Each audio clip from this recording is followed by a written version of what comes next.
Hello guys, welcome back to our channel.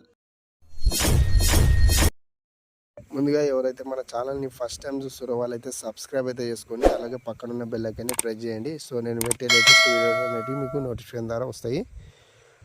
So అలాగే ఈరోజు అయితే మనము ఫార్మర్ గురించి అయితే తెలుసుకుందాము.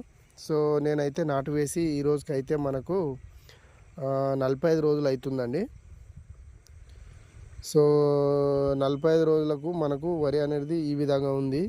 సో నేను ఫస్ట్ టైం అయితే నేను దండుగులకలు అయిన యూరియా అయితే కలుపుకొని అయితే చల్లుకున్నాను.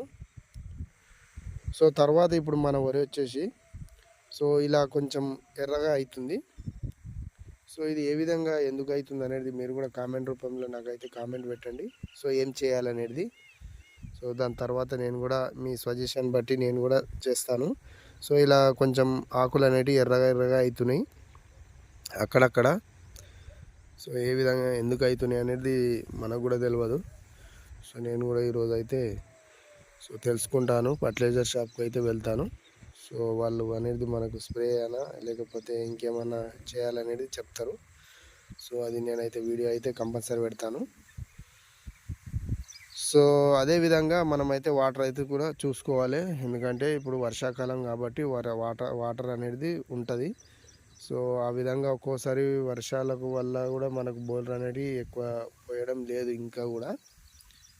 సో అదేవిధంగా మనం కూడా చూసుకోవాలి. సో ఈ విధంగా ఉంచుకోవాలి. సో ఇప్పుడైతే మళ్ళీ ఇంకోటి ఏంటంటే వరల పంట అనేది మనం గడ్డి అనేది సో ఈ విధంగా ఉంది కదా ఫ్రెండ్స్.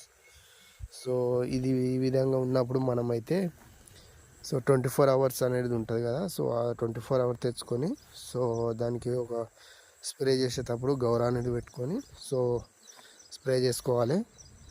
సో ఎందుకంటే సో ఈ గడ్డి అనేది చనిపోవడం అయితే జరుగుతుంది. సో అదేవిధంగా గడ్డి ఎక్కువ ఉంటే కూడా మనం వరల పంట కోసుకోవచ్చు. కానీ వేరే స్ప్రేలు మాత్రం చేయొద్దు. ఎందుకంటే సో వేరే స్ప్రేలు చేస్తే సో ఈ వరాలు అనేటివి కూలడం జరుగుతాయి.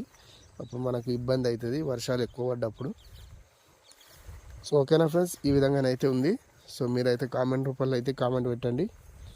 సో ఓకేనా ఫ్రెండ్స్, ఈ వీడియో కనుక నచ్చినట్టయితే లైక్ చేయండి, షేర్ చేయండి, కామెంట్ పెట్టండి. Thank you for watching.